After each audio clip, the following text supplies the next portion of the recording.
I know everyone is waiting for lunch, so I'll not take much time. I just have to speak about the need of digitalization in healthcare. We all know we are not a country of millions of people, we are a nation of billions of people. And we definitely need digitalization, we definitely need technology in healthcare. Because it's not about people living in Delhi NCR, even for people who are living in rural areas, their health data should be digitalized. So I have certain data with me which is fascinating just to share with you. For example, if I say diabetes, we have more than 72 million people who are diabetic in India. And if we are able to just digitalize this, I think this itself is $1 billion industry to just monitor their HbA1c, their fasting sugar levels and other parameters. We have almost 4 million hypertensive every year coming up. So the WHO data says that 1 in 4 Indians is hypertensive. So probably we could count how many hypertensive are sitting in this room, but usually we don't know our numbers. We never go for this kind of checkups. But I am thankful to a lot of these new laboratories which are coming up and offering lab tests at very low cost. So at least in 399, 299, whatever price they are quoting, they are able to at least diagnose basic issues, because as a doctor you could see anyone suffering from say ITP or some blood disorder or a cancer at the age of 40 or 50 when he is sick and getting the test done. Because earlier it was a kind of trend, when you are very sick then only you go to the hospital. There was no concept of well men, well women checkups. So now because of these online labs and ease of ordering these tests, people are coming up with, we could diagnose it early and provide treatment. We have almost 5 million people in our country who have cardiac issues. So you need digital records of it, whether you are checking their blood pressure. One of the doctor today in the morning section has showed the prescription, handwritten prescription, how difficult it is to find out for a chemist even. And there are a lot of look-alike, sound-alike drugs. I personally have seen in my family members, chemists have delivered a drug similar to what was prescribed. So when this can happen, and chemist knows that he is delivering to a doctor's house, when this kind of mistake can happen, then you could imagine someone living in rural area and consuming maybe a wrong medicine.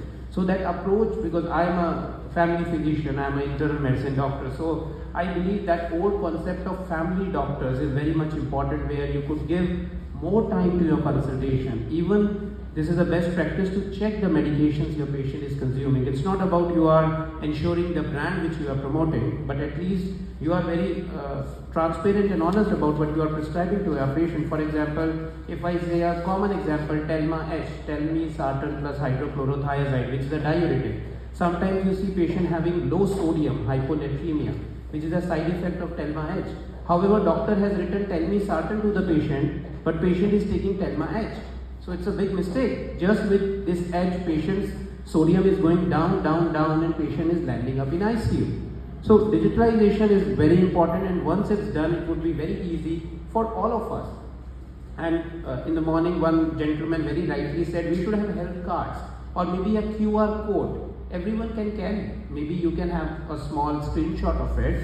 The way you show your Aadhaar, in the similar way you can show your QR code to any doctor you visit, whether you are in India or you are traveling abroad.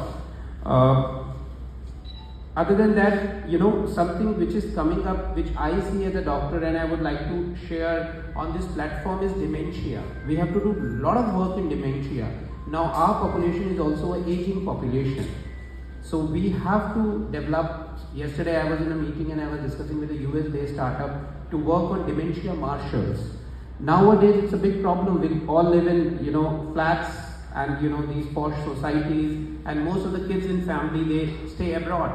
There is an urgent need where we could provide these kind of care services, at-home services, because everyone is not sick to be admitted in the hospital.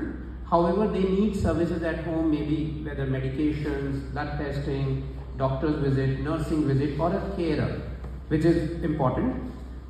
In next 5 years, I am quoting our cabinet minister. He said India will witness 80% increase in digital healthcare tools investment.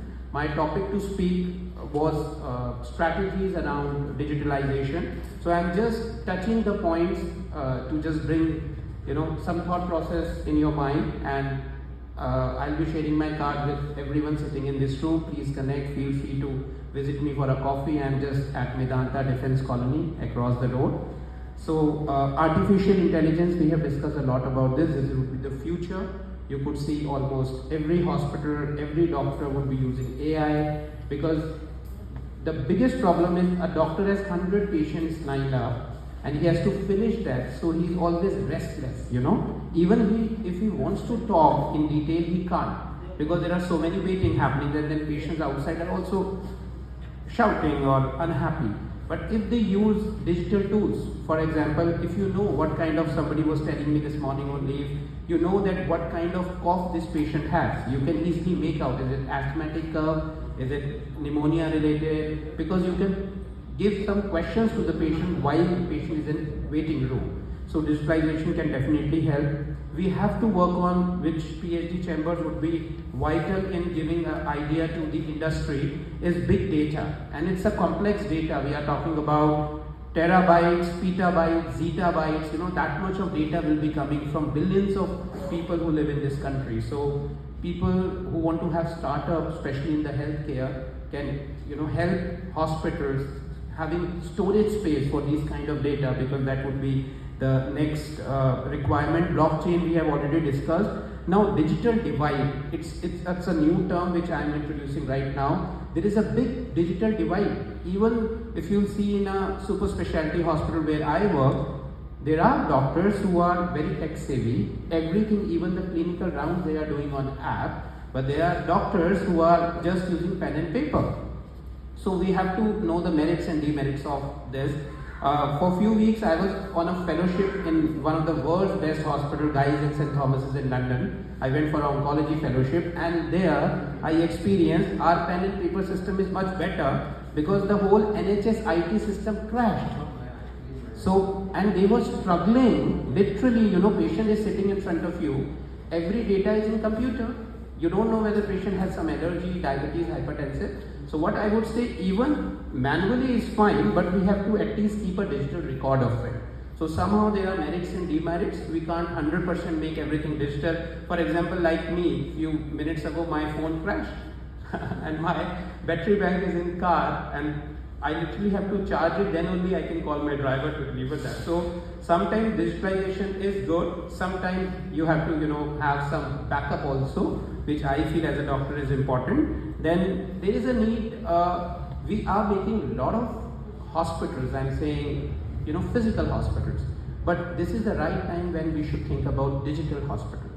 There is a need of virtual hospital. During COVID, almost I was consulting 200 plus patients a day. I was managing a hospital without visiting. It was a hotel COVID isolation center. It was Red Fox Hotel near the airport, where anyone who comes positive stays there, and if he gets sick, we used to shift him to Medanta. So we need to create these kind of virtual hospital, digital hospital, providing digital solutions instead of patient visiting us. As Dr. Dipali would also agree, like nowadays teleradiology is very important. Like patients can click pictures, share videos, and it's easy for us. As a physician, I see people coming up with record of their epileptic attack, and we could definitely tell that this is epilepsy. Earlier, patient used to be confused what has happened. They used to think something superstitious has happened, eyes are rolling around, froth is coming from mouth, and then we are not very sure whether to start anti-epileptic for that patient or not. But due to a lot of technology advancement, we could see, and some of my patients who are epileptic, they even use CCTV camera in their bedrooms. So they bring that recording to show that this was true epilepsy.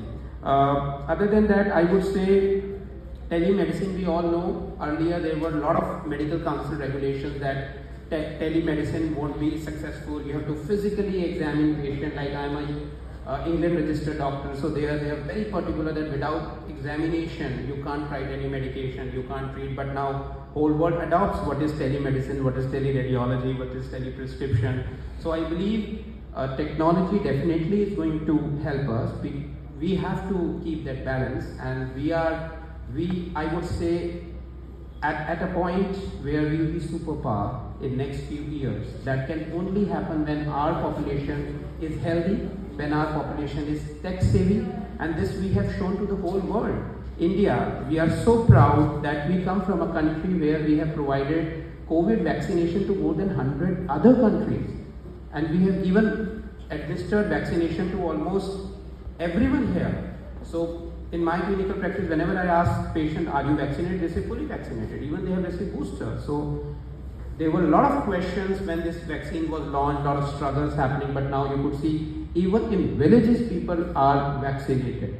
So when India can achieve something like this, then definitely we could make the whole world healthier. And I would like to conclude by this beautiful saying in Sanskrit, Ayam nijah paroveti gadana laguchetasam उदार चरिता नाम तू वसुधैव कुटुंबकम। यह अपना है अथवा पराया है, ऐसी विचारधारा तो छोटी बुद्धि के लोगों की होती है। उच्च बुद्धि के लोग तो संपूर्ण विश्व को, संपूर्ण धरा को अपना परिवार, अपना कुटुंब मानकर सभी से प्रेम करते हैं। Thank you for lending your ears to me. Thank you so much. Have a nice day.